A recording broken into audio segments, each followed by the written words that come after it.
बिस्मिल्लाहिर्रहमानिर्रहीम। अस्सलाम वालेकुम स्टूडेंट। आज के इस टॉपिक 15.5 में हम डिस्कस करने जा रहे हैं ग्रेविटेशनल पोटेंशियल, और इसको हम काफ़ी डिटेल से देखेंगे स्टूडेंट। ये बड़ा इंपॉर्टेंट टॉपिक है और ये लॉन्ग क्वेश्चन के हवाले से बहुत ज़्यादा इंपॉर्टेंट है। लॉन्ग क्वेश्चन में, एक्सटेंडेड रिस्पॉन्स क्वेश्चन में ये टॉपिक दिया जा सकता है। हम पहले ग्रेविटेशनल पोटेंशियल को डिफ़ाइन करेंगे, तो हम ये कहेंगे कि the gravitational potential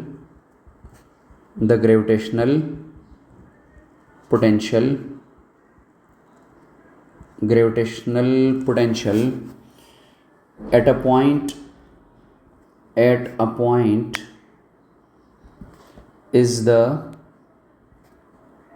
amount of work done, is the work done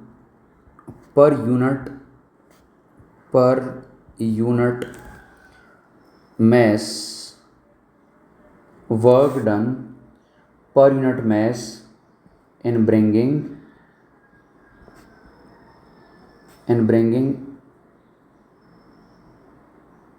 a small mass, a small mass from infinity to that point,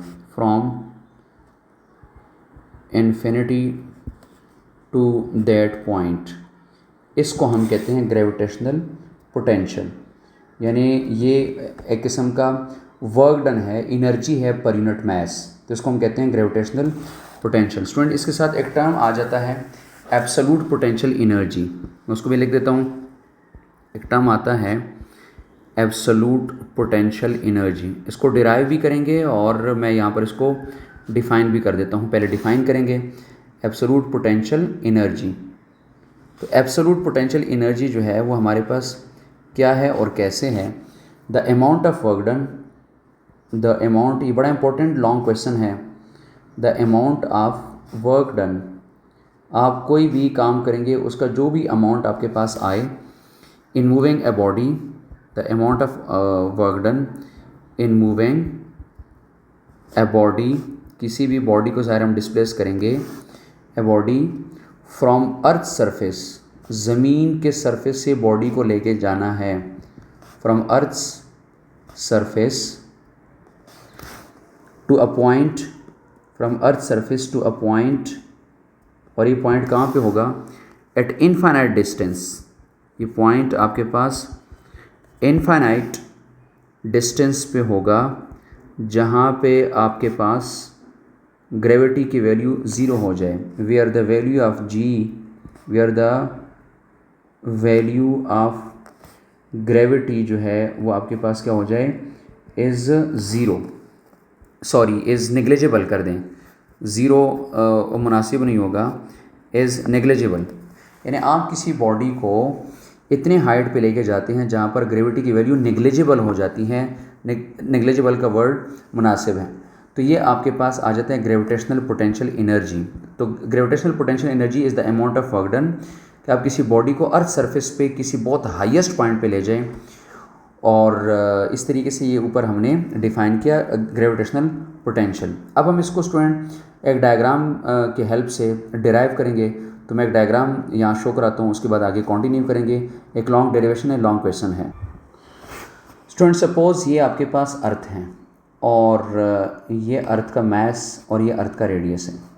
यहाँ कोई ऑब्जेक्ट है, उस ऑब्जेक्ट को हम अर्थ सरफेस से लेके जाते हैं up to infinity.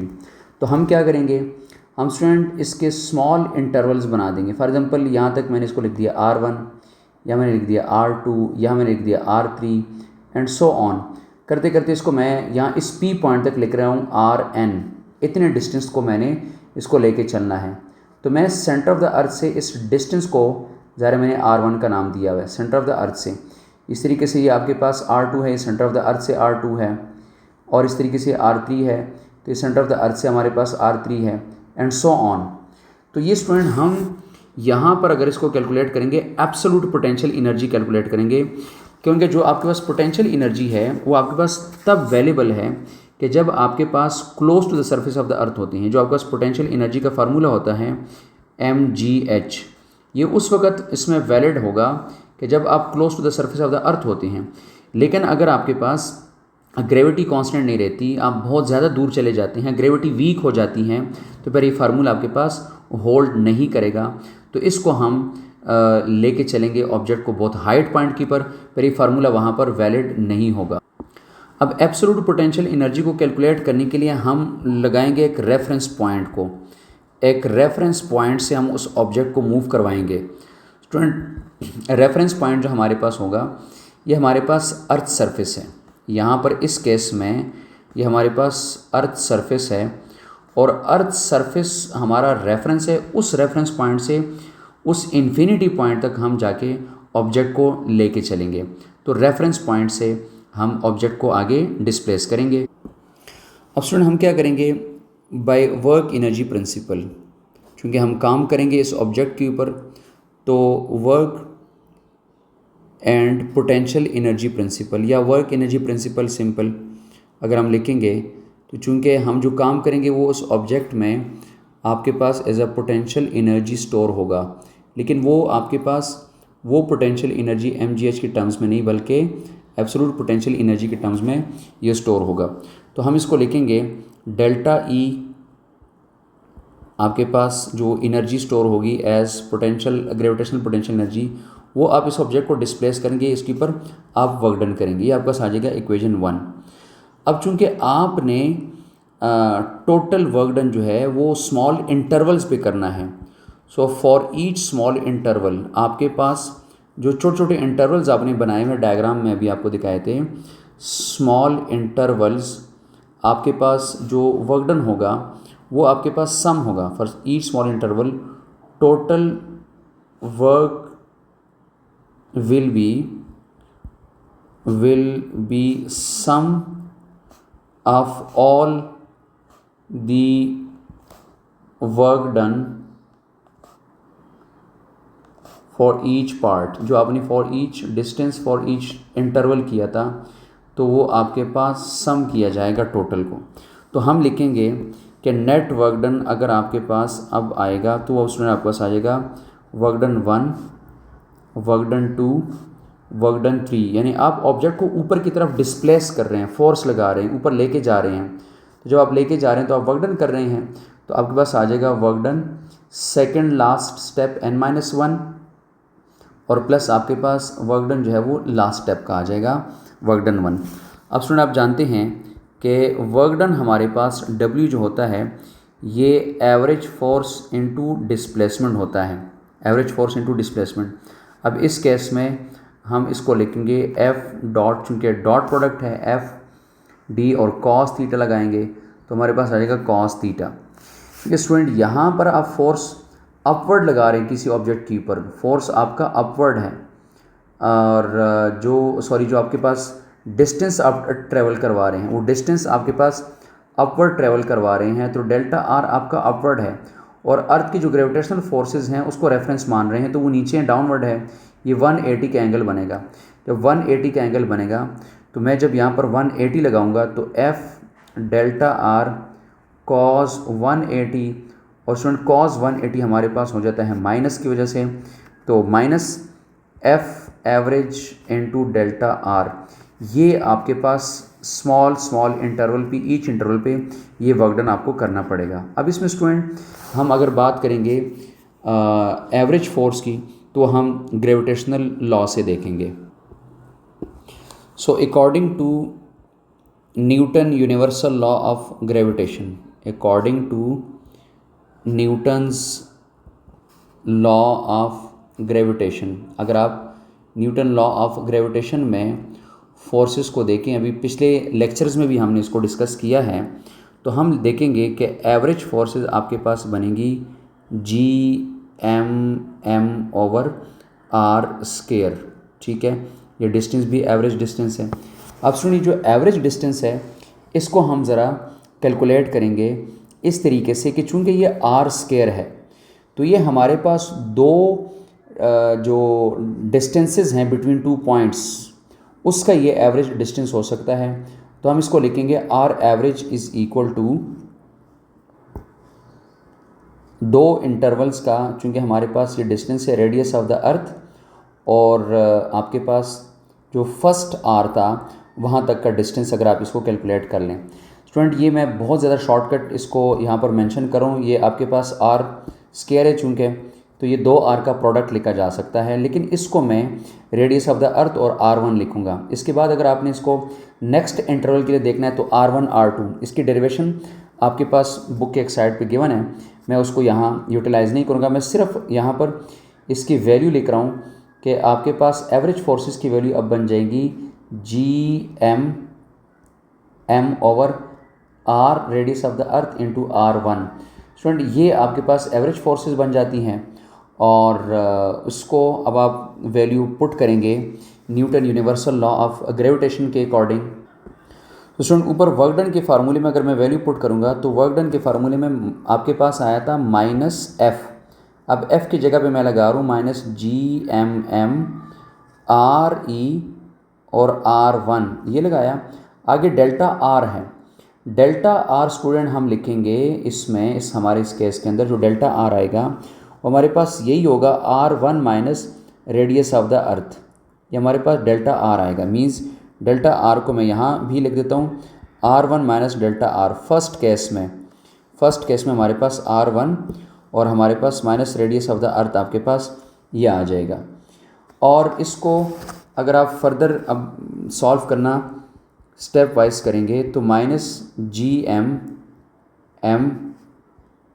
Radius of the अर्थ और R1, बल्कि इसको इस तरह हम लिख लेते हैं ताकि हमारे लिए आसानी हो कि GMM ये R1 माइनस RE, इसके नीचे हम ये लिख देते हैं RE और R1। अब स्टूडेंट इसको अगर आप फर्दर देखेंगे तो आप इसको स्प्लिट कर दें, -GMM इसको स्प्लिट करेंगे R1 तो RE R1 और माइनस RE, तो इसको आपने LCM स्प्लिट कर दिया RE R1 कर दिया। तो इसको आप देख सकते हैं कि ये एक R1 R1 के साथ कैंसिल आउट हुआ और RE RE के साथ कैंसिल आउट हुआ। तो फाइनली आपके पास वर्क डन का जो रिलेशन बना वो आपके पास बन गया GMM 1/RE माइनस 1/R1, ये आपके पास बन गया। अब स्टूडेंट इसमें ये आपके पास फर्स्ट वर्क डन आपके पास इस तरीके से दो इंटरवल्स के दरमियान ये वर्क डन आया। अब इसको हम लिखेंगे सिमिलरली, आगे इसको हमने कंटिन्यू चूँकि करना है तो सिमिलरली ये आपके पास जो वर्क डन आया है ये फर्स्ट वर्क डन आपके पास आ गया। सिमिलरली सेकंड वर्क डन के लिए हम लिखेंगे वर्क डन 2, तो वर्क डन 2 के लिए सेम रिलेशन GMM, लेकिन वो चूँकि नेक्स्ट 2 स्टेप के दरमियान होगा तो वर्क डन 2 नेक्स्ट आपके पास हो जाएगा R1 माइनस R2, ये हो जाएगा इस तरीके से। W वर्क डन 3 आपके पास लिखा जाएगा, work done 3 is equal to -GMM और वो 1/R2 माइनस R3 इन दो इंटरवल्स के दरमियान लिखा जाएगा। इस तरीके से स्टूडेंट जो आपके पास सेकंड लास्ट स्टेप का होगा n-1 का, फॉर एग्जांपल n 100 है तो 100 - 1 99, तो उसका आपके पास लिखा जाएगा n-1 minus 1/R last step का। तो ये आपके पास इस तरीके से इसमें एक चेंज कर लें n-2 से n-1, ठीक है, ये आपके पास आ जाएगा। और फाइनली जो वर्क डन आपके पास आ जाएगा लास्ट स्टेप का, उसमें हम लिख देते हैं सेकंड लास्ट से लास्ट तक, यानी 1/R n-1 माइनस 1/RN। ये स्टूडेंट आपके पास सारे इंटरवल्स आ गए हैं। अब इस सारे इंटरवल्स में अगर आप देखेंगे इसमें -GMM फर्स्ट वर्क डन में, सेकंड वर्क डन में, थर्ड वर्क डन में GMM और GMM ये सब में कांस्टेंट आ रहा।